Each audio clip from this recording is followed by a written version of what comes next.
Welcome back, gentlemen. The 2018 season is officially upon us. And I don't know if you've noticed or not, but I've made a few changes this season. To start, got myself a good wood guy. And we're going to introduce some new segments. So, ready your buttholes. Things are going to get intense.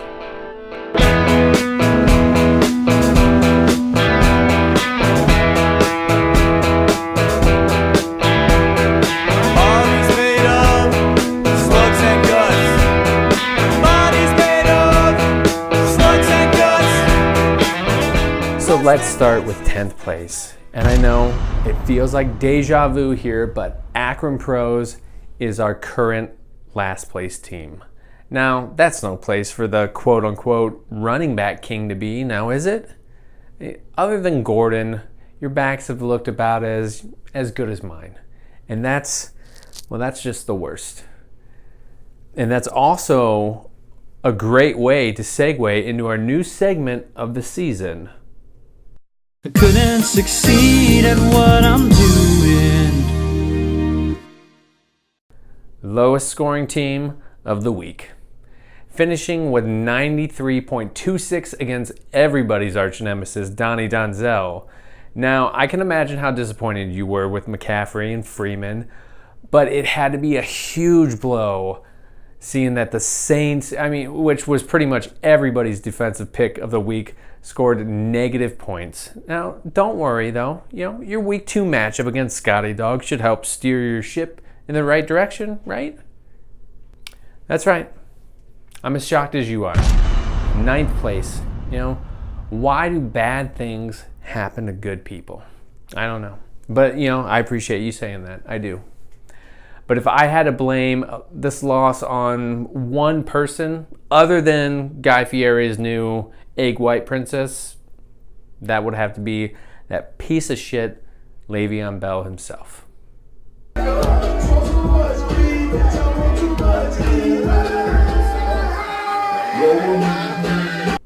That's right. While you're at the club trying to slap the cellulite from that stripper's ass, I'm at home trying to decide whether to play Robbie Anderson, Robbie fucking Anderson, or Trey Burton. Do you not see the pain that you bring me?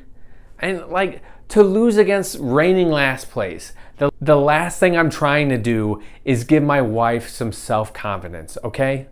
So, week 2 is against Donnie, and normally that shit's in the bag. I'll be honest though, I'm kind of nervous. Now, hide your erection, Donnie. Everybody can see it. I'm not saying you're going to win.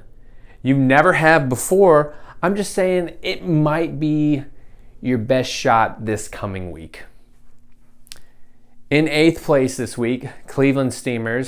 And looks like you're trying to get all of your injuries out of the way in the first week. Not a bad strategy. Gordon is fucking done. What? Baldwin is out for God knows how long. What? And that sweet prince of a man, Aaron Rodgers, just suffered another season-ending injury. What? Oh, that's right. Like Jesus Christ himself, Aaron Rodgers has resurrected and beat the shit out of that Bears defense. But that just wasn't enough to save you from your sins. Negative 3 points from your Chargers defense is unforgivable, apparently. And that 2 donuts from Goodwin and Baldwin, But fret not, week 2 has you against Smash Mouth. And I think things are going to get a little worse before they get better. Well, it just wasn't fair at all. What are you supposed to do? That's fine. Take the win, Scott, but he doesn't need to embarrass you like that. No, that's not fun. What they were doing wasn't fun. They kept zapping us and zapping us. Idiots! Savages, idiots! Jesus Christ, damn, man. What the fuck happened to McCoy? You can't blame it on Peterman, or maybe, just maybe Shady's getting old.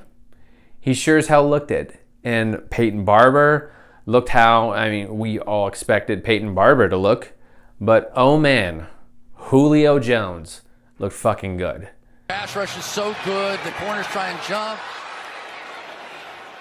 He would have looked even better if the refs didn't make that bullshit call. Ah, well. I mean, it still wouldn't have been good enough to beat Scott, so let's just move on. You have a tight matchup against Matt this coming week. And if I were you, I might be looking to make a change at quarterback. That's just, one man's opinion. In 6th place this week, Less Than Dominant, aka Dr. Dickhead. And this looks to be like the theme of the week. Yet another stud from last year putting up a turd of a game in week 1. Kareem Hunt under 5 points in a high scoring game nonetheless. That's a little scary from your 2nd round pick. Almost as scary as that one Goosebumps book about the dangers of sun exposure.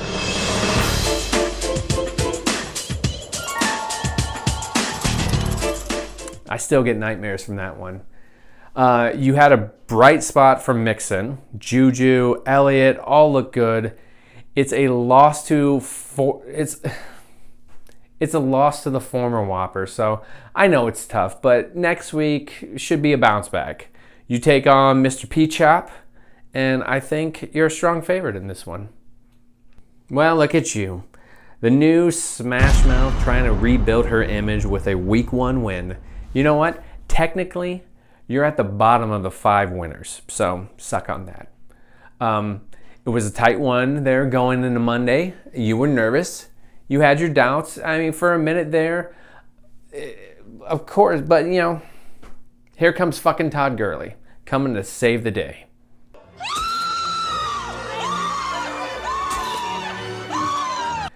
So you have a little retooling to do with your starting lineup, but all in all, you should be feeling pretty good about your depth. You and Ruby square off in week 2.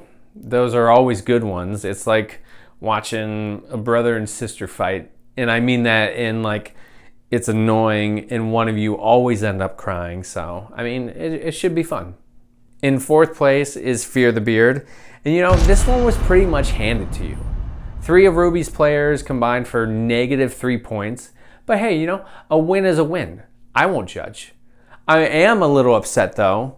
You had no right stealing my handcuff to Bell, James Conner. He put up a whopping 30.7 points with nobody expected that type of production out from him. Maybe me, but nobody else. Which is also why he's this week's If you know, you know. Sleeper of the Week. Yeah.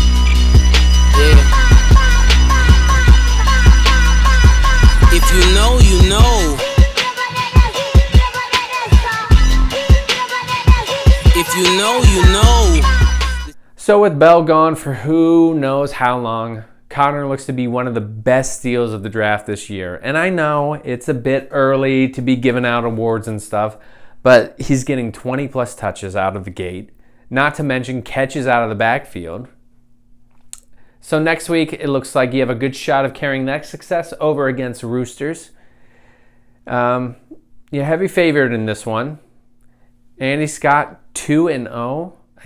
I don't like the sound of it. I don't. And Donnie is hot out the gate in 3rd place to start the season. Tyreek the Freak with a monster game, putting up 32.8. Holy shit, does he look scary. Matching him up with Mahomes, who I'm sure won't be on your bench for next week, and you have yourself a pretty good 1-2 punch. I had Mahomes pretty high on my list this year too. I was ready to take him with the next round before you did. It's almost like you knew. I robbed your brain. I robbed it. On the negative, which is my favorite thing to talk about when it comes to Donnie, Collins looked like shit. Pretty sure they benched him at some point. And tell me if you've heard this one before. Fournette got injured. He's a fun one to have. So you already know, you play me this week. I don't like the odds, but also I don't hate them either. This is your shot to do the impossible and finally get that monkey off your back and get the big W against the old commish. Well, here's something you probably won't ever see again.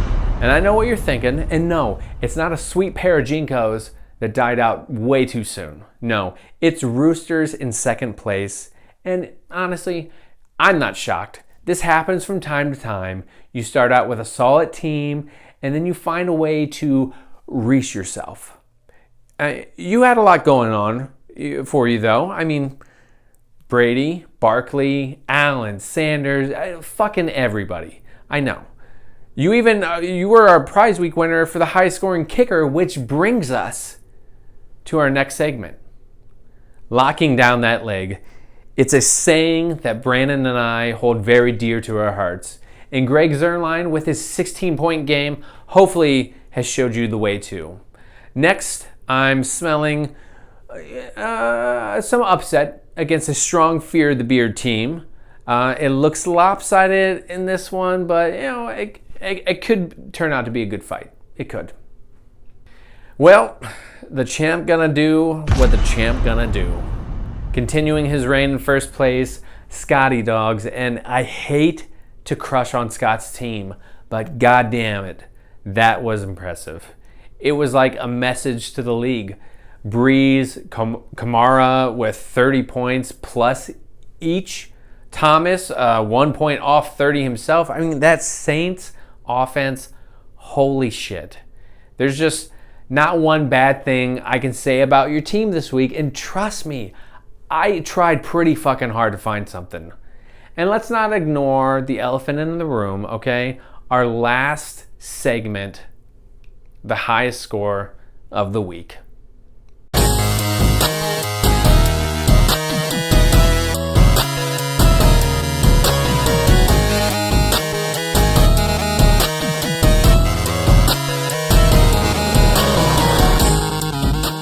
With 170.6, Scott now holds the third highest score in the league behind P-Chop in second with 171.34 and Cleveland Steamers in first still with 178.62.